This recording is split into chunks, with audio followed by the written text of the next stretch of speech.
बात सियासत के शह और मात की। पूर्व उपराष्ट्रपति जगदीप धनखड़ को विपक्ष ने फेयरवेल पार्टी देने का मन बनाया है, लेकिन यह साफ नहीं है कि वो खुद इसके लिए तैयार होंगे या फिर नहीं होंगे। जिस विपक्ष को धनखड़ कुछ समय पहले तक फूटी आंख नहीं सुहाते थे, वही धनखड़ आज विपक्ष की आंखों का तारा बने हुए हैं। राजनीति इसी तरह चाल बदलती है। अब कांग्रेस नेहरू, इंदिरा और राजीव के समय में ओबीसी आरक्षण की विरोधी थी, लेकिन आज राहुल गांधी ओबीसी राजनीति के चैंपियन बने हुए हैं। आखिर कांग्रेस के इस ओबीसी राजनीति का भविष्य क्या है, ये समझने के लिए आपको हमारी ये खास रिपोर्ट जरूर देखनी चाहिए।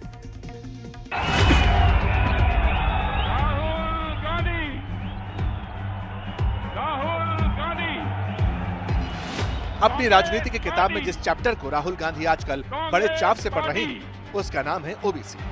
ओबीसी कांग्रेस। तो इसके लिए राहुल गांधी का दावा है कि वो ओबीसी के नए उद्धारक हैं।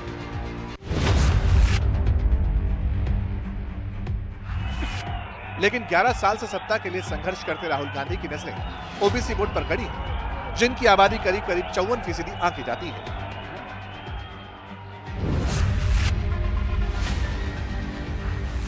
नजरों में बसे वोट और जुबान से निकलते ओबीसी प्रेम के लिए राहुल गांधी का पहला कदम है भूल स्वीकृति।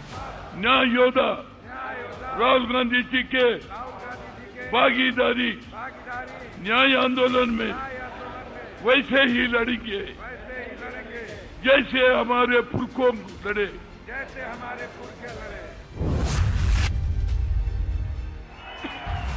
क्या है राहुल गांधी की भूल, पहले उनकी ही जुबानी सुन लीजिए। 10 साल पहले, 15 साल पहले जो दलितों के सामने कठिनाइयां थी, वो मुझे अच्छी तरह समझ आ गई। वो शायद वो ज्यादा आसान है समझना, वो क्लियर है। मगर ओबीसी की जो इश्यूज हैं, जो मुश्किलें हैं, वो छुपी रहती हैं, आसानी से नहीं दिखती हैं।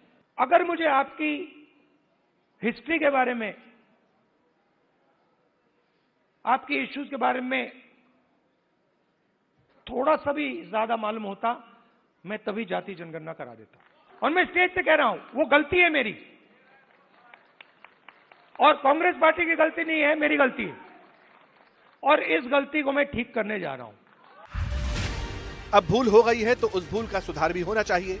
तो राहुल गांधी ने ओबीसी के लिए दूसरे कदम का दावा किया है, वो है भूल सुधार।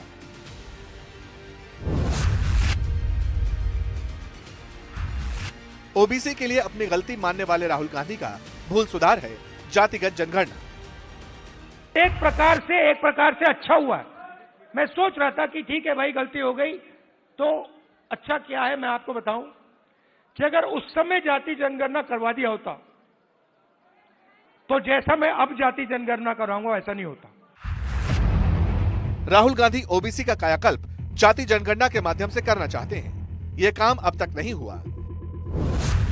जबकि 1951 में जब जनगणना हुई थी तो कांग्रेस की सरकार थी और राहुल गांधी के परनाना जवाहरलाल नेहरू प्रधानमंत्री।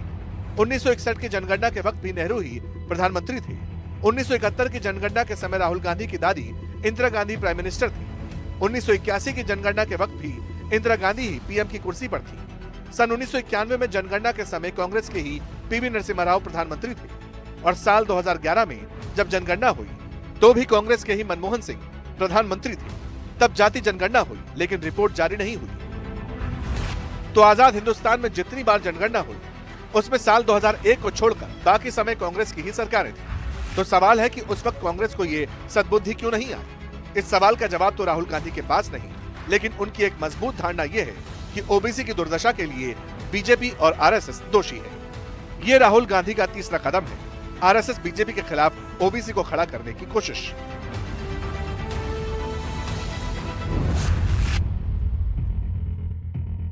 दलितों की हिस्ट्री है ना? देश के दलितों को अंबेडकर जी ने उनकी हिस्ट्री समझाई। आप वही सवाल आदिवासियों से पूछो, आपकी हिस्ट्री क्या है, वो आपको बता देगा। मगर अगर आप ओबीसी से पूछो कि भैया आपकी हिस्ट्री क्या है, आप जवाब नहीं दे पाते हो। इसका कारण है आपकी हिस्ट्री को आरएसएस और बीजेपी ने मिटाया है। एक वक्त था कि पूरे देश में कांग्रेस की सत्ता का सूरज कभी डूबता नहीं था। एक वक्त था जब कांग्रेस को 400 पार सीटें मिली थी और राहुल गांधी के पिता राजीव गांधी देश के प्रधानमंत्री बने थे। लेकिन एक वक्त यह भी आया कि 400 पार वाली कांग्रेस 44 पर सिमट गई। 11 साल बाद भी वो 99 के फिर में फंसी है।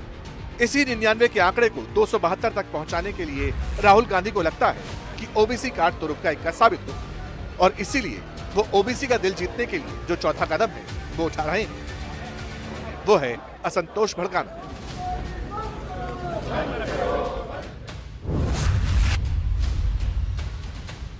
बजट बना, मिठाई बांटी जा रही थी, याद है आपको? हलवा बांटा जा रहा था, 11 लोग थे वहां पे, 90% आप लोग हो, 50-55% ओबीसी, 15% दलित,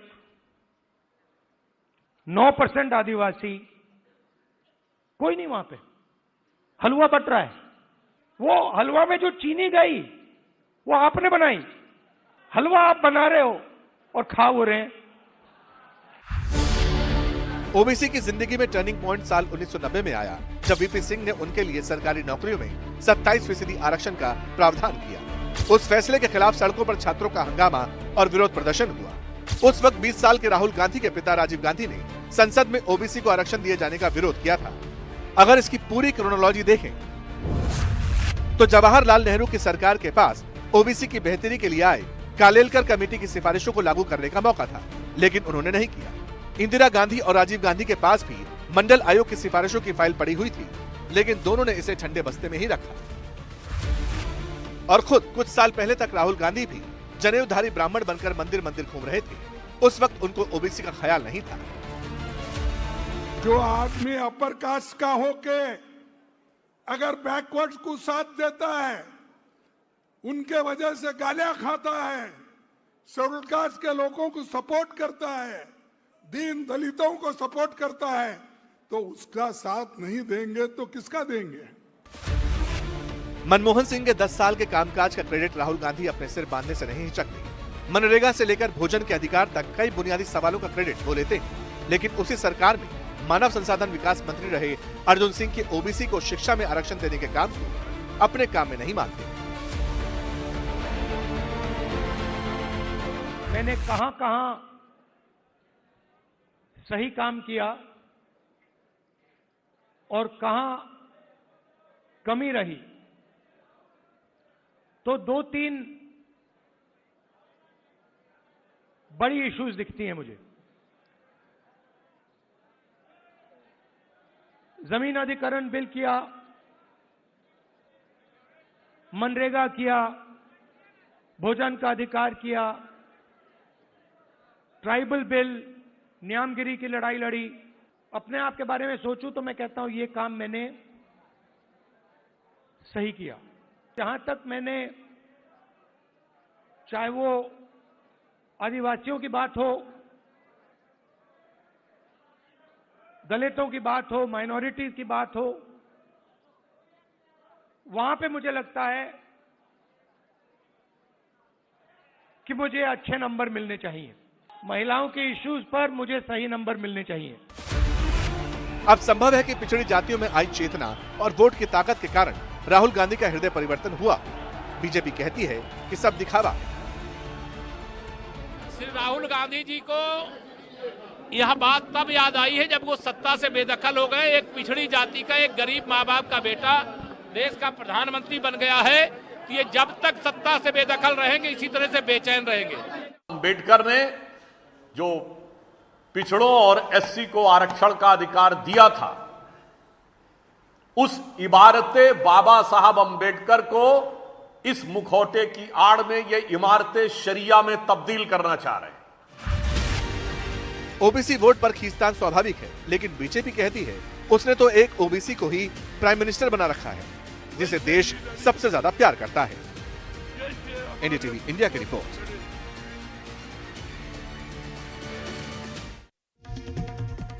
आज यानी 25 जुलाई को प्रधानमंत्री नरेंद्र मोदी के नाम एक और रिकॉर्ड बना।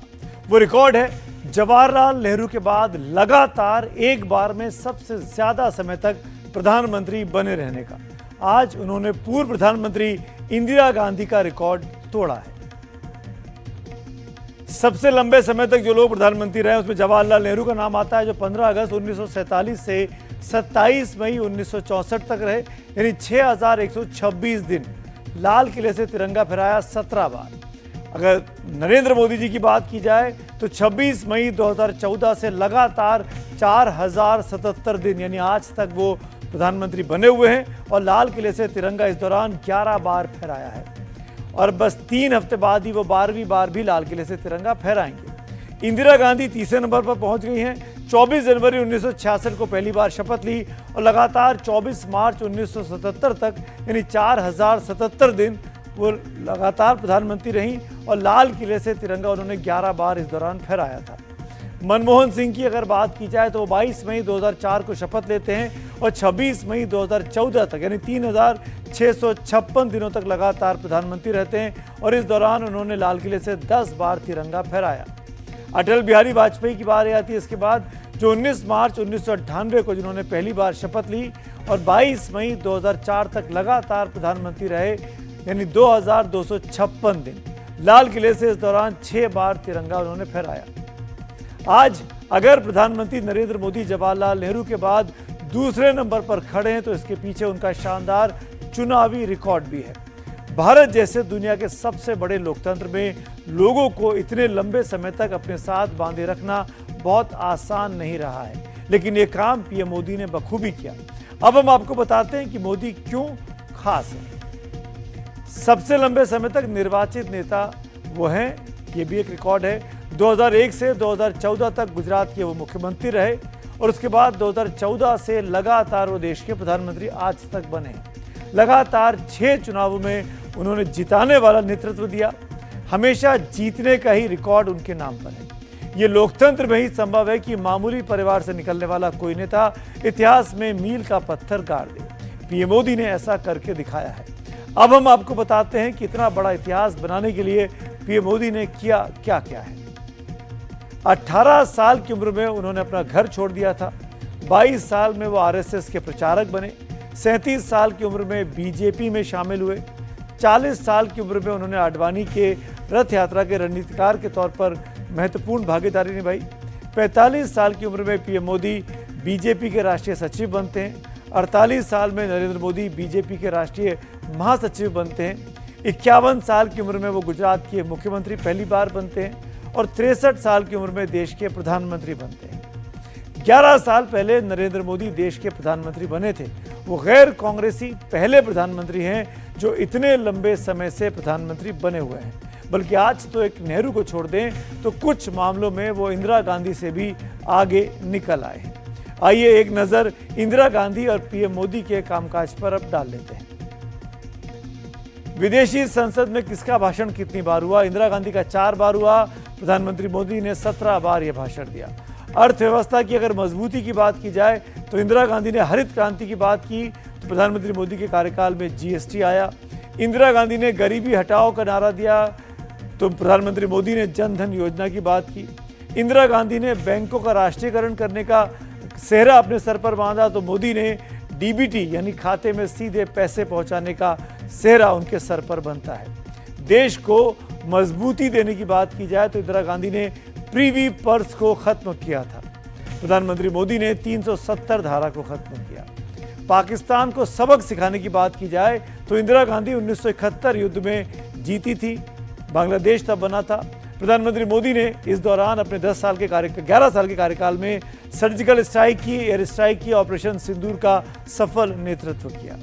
और अब सुनिए कि कांग्रेस और बीजेपी के नेता प्रधानमंत्री मोदी के इस अचीवमेंट पर क्या कह रहे हैं। कांग्रेस काल में आपने देखा कि कैसे हमारा देश जो है वो एक काला चैप्टर, एक काला अध्याय जो इमरजेंसी के नाम पे मैंने बनाया था, लेकिन फिर भी हम हर प्रधानमंत्री का जो है उनके जो भी उपलब्धियां रही हो हम उसका भी सम्मान करते हैं। लेकिन हमारे जो प्रधानमंत्री है वो हर प्रधानमंत्री का रिकॉर्ड तोड़ते हुए एक लगातार जो है जन विश्वास है और जन की जो मैंडेट है उसको पूरा करते हुए लगातार जो है अपने कार्यकाल में, और अभी जो है और भी मैं कहूँगी कि कई टर्म में हम प्रधानमंत्री जी को देखेंगे। Sir, Prime Minister Narendra Modi has become the India's second longest serving premier in consecutive term. How do you see that, sir? We are suffering.